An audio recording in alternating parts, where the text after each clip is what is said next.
Break के बाद एक बार फिर से हम आपको गुड मॉर्निंग लाहौर में खुश आमदीद कहेंगे। और जनाब PSL 8 की धूम हर जगह है और इफ्तिताही मैच जो है वो 18 फरवरी को मुल्तान सुल्तान्स और लाहौर कलंदर्स के दरमियान खेला जाएगा। एक्साइटेड है सब। और PSL का वैसे हमने आपके साथ जो कुछ नुमाया नाम भी शेयर किए थे जो कि PSL का ऑफिशियल सॉन्ग भी गाने वाले हैं।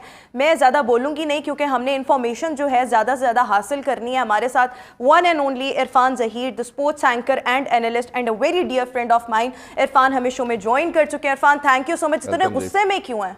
नहीं, गुस्से में, सुबह उठना मुश्किल काम है। बस करते हैं। आप हर चैनल पर हमें नजर आएंगे, जब हमारे पास आएंगे तो कहेंगे सुबह उठना बहुत मुश्किल काम है। इतना भी मुश्किल काम नहीं है। खैर, क्या खबर है PSL के हवाले से? अभी आप पे ही डालते हैं ना, जरा ज्यादा सारी इन्फॉर्मेशन। 13 को शुरू हो रहा है, मंडे से इंशाल्लाह स्टार्ट होगा और उसी दिन ओपनिंग सेरेमनी भी होगी। और एक्साइटेड है सारे, पूरे पाकिस्तान में फेस्टिवल का समय है। और मेरा ख्याल है कि जितनी टेंशन और जिस तरह का एनवायरनमेंट चल रहा है ओवरऑल पॉलिटिकल और जो इकोनॉमिक सिचुएशन है पाकिस्तान की, उसमें एक ही आपके पास प्लेयर प्रोवाइड करती है, दैट इज़ क्रिकेट। अच्छा, दिफाई चैंपियंस जो हैं, आपको लग रहा है कि वो इस दफ़ा मार्का मारेंगे? होता ये है कि हमेशा जो दिफाई चैंपियंस हैं वो जीतते जूतते कोई नहीं है। हाँ, हिस्ट्री तो ऐसे ही है कि वो जो कोई अपने जो है टाइटल को डिफेंड नहीं कर पाया अभी तक। बट लाहौर के अंदर की अगर साइड देखी जाए, ऑन पेपर देखा जाए तो सबसे बैलेंस साइड नज़र आ रही है। बड़ी अच्छी पिक है, 80% प्लेयर उन्होंने रिटेन किए हैं, तो बड़ी बैलेंस साइड नज़र आ रही है। बट एक चीज़ सिर्फ मिसिंग है, मोहम्मद हफीज़, वो इस दफ़ा उनका पार्ट नहीं है। बाकी रेस्ट जो उनकी सारे बॉलिंग लाइनअप देखें वही है। अच्छा, कोई शफलिंग हुई है प्लेयर्स की? क्योंकि हम अक्सर देखते हैं ना कि पिछली दफ़ा लाहौर कलंदर्स में थे, अच्छा कराची किंग्स में चले गए, शफलिंग भी होती है। इस दफ़ा कितनी शफलिंग है? हाँ, वैसे तो शफलिंग की बात करेंगे तो बड़ी लंबी लिस्ट हो जाएगी, लेकिन मेन की बात कर लेते हैं। सबसे मेन तो बात जिक्र करेंगे बाबर आजम का। बाबर आजम का PSL लास्ट जो था वो कराची किंग्स के साथ एज ए कैप्टन था, बट वो काफ़ी बुरा गया। ऑलमोस्ट 10 मैचेस में से सारे वो हारे, एक मैच जीते सिर्फ लास्ट वाला। तो वो उसकी वजह से उनकी कैप्टनसी पे भी काफ़ी क्वेश्चन मार्क आए। और हमने एक वीडियो भी शायद आपने देखा होगा, ड्यूरिंग मैच वो वसीम अकरम के साथ काफ़ी हार्श डिस्कशन चल रही थी। फिर इवेंचुअली उन्होंने फिर छोड़ भी दी कराची किंग्स। अब वो पेशावर ज़ल्मी के कैप्टन हैं, तो उनके लिए ये सबसे इम्पोर्टेंट रखती है ये, क्योंकि उनके ऊपर वैसे भी ऑलरेडी बड़ा प्रेशर है। जो आप इंग्लैंड की सीरीज़ देखें, पाकिस्तान से वाइट वॉश हुआ, फिर न्यूजीलैंड आपको ODI में हरा के चला गया, तो उनकी कैप्टनसी पे बहुत बात हो रही है। तो अब ये जीत के कुछ बेहतर परफॉर्मेंस के साथ वो जो टैबू अटैच हो गया उसको रिमूव करने की कोशिश करेंगे। दूसरा, शुएब मलिक की बात कर लेते हैं। वो ज़ल्मी के एज ए प्लेयर खेल रहे थे, वो एज ए कैप्टन अब उधर आ रहे हैं कराची किंग्स में। तो ये मेरा ख्याल है कि दो बड़ी मेजर किस्म की हैं। फिर एक चेंजिंग्स हुई। हाँ, और शुएब मकसूद की बात कर लें तो शुएब मकसूद मुल्तान सुल्तान में थे और उन्होंने टाइटल जिताया भी था, बट उन्होंने मुल्तान ने इस दफ़ा उनको रिटेन नहीं किया, वो इस्लामाबाद यूनाइटेड में आए हैं। आज़म खान की बात कर लें, जो मोइन खान के बेटे हैं, वो कोयटा ग्लैडिएटर में थे। मोइन खान उधर कोच भी हैं, बट क्योंकि सरफराज कैप्टन है तो वो फर्स्ट कीपर के तौर पे खेलते हैं, वो नहीं थे, तो वो अब इस्लामाबाद यूनाइटेड में आए हैं। तो ये कुछ 4-5 तो मैंने वो बताई ना, जो मेजर चेंजिंग्स हुई हैं, स्पेशली शुएब मलिक का आपने कहा। तो ये बड़ी अहम तब्दीली हुई है। अच्छा, अगला सवाल मैं आपसे तब पूछूंगी जब आप मुझसे कमिट करेंगे ऑन एयर कि मुझे इस दफा PSL के मैचेस के पास मिलेंगे और मैं जाऊंगी। हमेशा आप झूठी बातें मैं तो कमिट कर देता हूँ, लेकिन सेठी साहब की आपने स्टेटमेंट सुनी होगी। सेठी साहब को हम खुद कह लेंगे इतने ताल्लुक हैं हमारे, लेकिन उनको भी हम बाद में कहेंगे। पहले आप उन्होंने कहा कि इस दफा पास हम कोई नहीं दे रहे, पासिस नहीं दे रहे, और मुझे लोग ये बड़ी गलत बात है। मैं आपको प्रेस कॉन्फ्रेंस उनकी सुना दूंगा, लेकिन अच्छा, हम देखेंगे, कोशिश होगी तो फिर भी मिल जाएंगे, हमें पता आपको मिल जाएंगे, आपको टिकट लेके दे देंगे।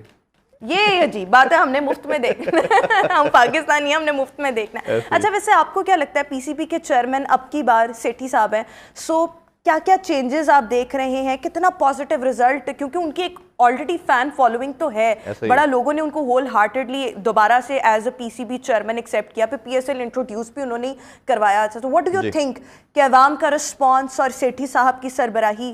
देखिए, उसमें दो चीज़ों में देखना पड़ेगा। सबसे पहले तो आपको ये डिटरमिन करना है कि क्या चेयरमैन PCB की सीट एडमिनिस्ट्रेशन की जॉब है या क्रिकेटर को होना चाहिए। जैसे रमीज़ राजा साहब आए थे लास्ट रजीम में, तो उन्होंने आते साफ स्टेटमेंट दी, हमारी जागीर है, ये क्रिकेटर्स की जागीर है, ये कोई सहाफ़ी या XYZ कैसे बन सकता है।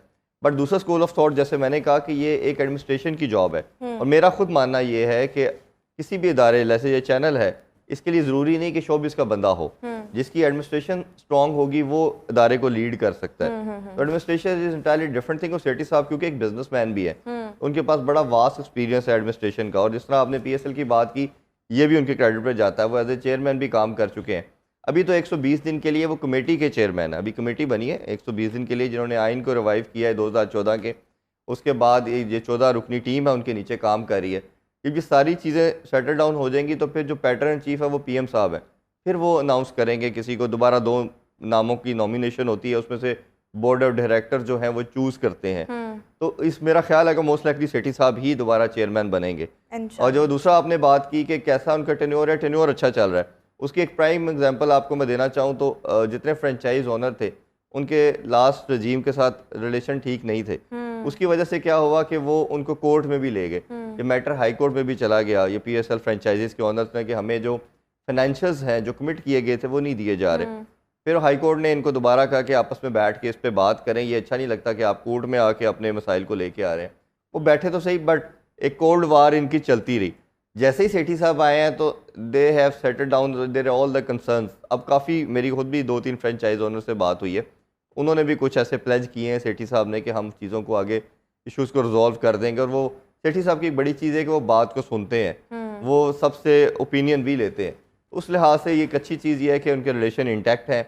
और कल आपने जो सरमनी भी देखी होगी शालीमार गार्डन में, उसमें भी उन्होंने फ्रेंचाइज ओनर जो भी अवेलेबल थे सबको बुलाया, अपने साथ खड़ा किया। तो वो लेके चलने वाली अप्रोच उनकी अच्छी है, सबको साथ लेकर चलना, कोई नाराजगी ना हो, ये वाला ये उनका ना एक जैसे पॉजिटिव बात है, ये पॉजिटिव बात है। डिप्लोमेसी उनकी अच्छी है, वो अच्छे तरीके से लेके आप डिप्लोमेसी कह लें, हम कहेंगे ये उनकी पर्सनालिटी का एक बड़ा अहम ट्रेट है। देखिए डिप्लोमेसी को इन पॉजिटिव सेंस बात करें कि आपको एक क्राइटेरिया आप जानते हैं कैसे लेके चलना सबको, तो उस पॉजिटिव सेंस में देखा जाए तो it's not a bad thing. अच्छा, एक और बात आपसे पूछना चाहूंगी कि इंटरनेशनल खिलाड़ी कौन कौन से आ रहे हैं पाकिस्तान, और एक और सवाल साथ ही अटैच कर लेती हूँ because we are short of time. सबसे ज्यादा मैच रावलपिंडी में क्यों हो रहे हैं? लाहौर है, कराची है, तो 11 मैचेस आप पिंडी में खिलवा रहे हैं। अच्छा, इंटरनेशनल प्लेयर्स की बात की तो वो तो खैर हम PSL के दौरान बात करेंगे, क्योंकि ऑलमोस्ट इस दफ़ा सबसे ज़्यादा 37 प्लेयर्स आए हैं हर टीम में। आपको पता है 4 प्लेयर खेलते हैं, तो वो तो बड़ी लंबी लिस्ट हो जाएगी। तो शायद आपको नुमाया नाम वही अगेन जो हम नुमाया नाम डिस्कस देखिए, उसमें इमरान ताहिर है, वो उसमें जैसन रॉय आ जाते हैं, फिर और बड़ी लंबी लिस्ट है। इसमें हर टीम के 4-4 प्लेयर हैं किसी का मिस करेंगे तो वो फिर ऑड हो जाएगा।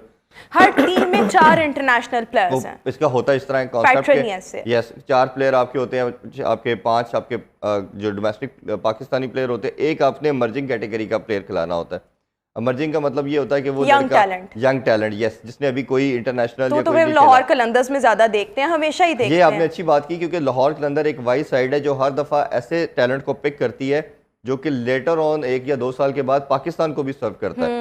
जिसमें हारिस रऊफ, हम शहीन शाह अफरीदी की एग्जांपल देखते हैं, अभी ज़मान खान उनके पास है, ठीक है। तो उनके पास एक बड़ी लंबी इस तरह की एक प्रेसिडेंट हमारे पास अवेलेबल है कि वो लड़के प्रिपेयर करके देते हैं। बिल्कुल ठीक। और जो प्लेयर डेवलपमेंट का भी काम, साइड है, इसको तो हम पहले भी शोज में डिस्कस करते हैं। इसमें लास्ट चीज मैं आपको कहना चाहूँ, जो आपने सेठी साहब के हवाले से कहा, सेठी साहब का जो स्टांस भारत के अगेंस्ट अभी लिया हुआ उन्होंने, रमीज साहब ने भी यही लिया हुआ था कि वो एशिया कप के लिए पाकिस्तान नहीं आ रहे चाह रहे, तो पाकिस्तान ने भी अभी स्टांस ले लिया कि हम भी वर्ल्ड कप के लिए इंडिया नहीं जाएंगे। तो इंडियन ने कहा कि आप ना आए, बट वो भूल रहे हैं कि अगर पाकिस्तान आया तो वर्ल्ड कप के अंदर जो चार्म है, जो क्रिज्मा है, जो व्यूवरशिप मिलती है आपको, वो पाकिस्तान इंडिया के मैच की है। बाकी तमाम मैचेस की वो व्यूवरशिप उसकी 20-30% भी नहीं है, बिल्कुल जो कि पाकिस्तान इंडिया के मुकाबले के। तो मेरा ख्याल है पाकिस्तान सबसे बड़ा स्टेक होल्डर है वर्ल्ड कप के। लेकिन ये बहुत अच्छी बात कि अगर आप नहीं आएंगे तो फिर हम भी नहीं आएंगे। बिल्कुल जवाब ऐसे ही देना चाहिए था और इस पे स्टैंड लेना चाहिए था। क्विकली बताइएगा ज्यादा मैचेस पिंडी को क्यों दिए गए, बिकॉज फिर मुझे ब्रेक पर जाना। देखिए, उसकी 2-3 रीजन है। एक तो ये है कि उधर के लोगों को भी वो उसमें इन्वॉल्व करना चाह रहे थे। दूसरा, आपने पहला हाफ मुल्तान और कराची में इसीलिए रखा कि ताकि आपका वेदर उधर का अच्छा है, क्योंकि अभी आपको पता है लाहौर में कभी फोगी हो जाता है, कभी स्मोक आ जाती है, तो ये रीज़न भी है। और इसीलिए लास्ट हाफ जो है कुछ मैचेस वो लाहौर में रखेंगे, तो वेदर और उस कंडीशन को देखते हुए कौन सी बेहतर है कंपैरेटिवली आउट ऑफ? देखिए, ये तो मोमेंटम ग्रेजुअली पता चलेगा, बट ऑन पेपर अगर हम बात करें तो लाहौर के अंदर सबसे बैलेंस साइड नजर आ रही है। बाकी सब अच्छी टीमें हैं। पिछली दफा वैसे लाहौर कलंदर्स अच्छा खेल गई, लेकिन उससे पहले जितने भी 6 सीजन से ना बहुत ही बुरे उनके हालात थे कि यहाँ तक कहा जाता था लाहौर कलंदर्स नाम ही मनहूस है, नाम ही बदल लें। बट बहरहाल बहुत शुक्रिया इरफान ज़हीर हमारे साथ शो में मौजूद थे। अभी एक ब्रेक के बाद वापस आएंगे।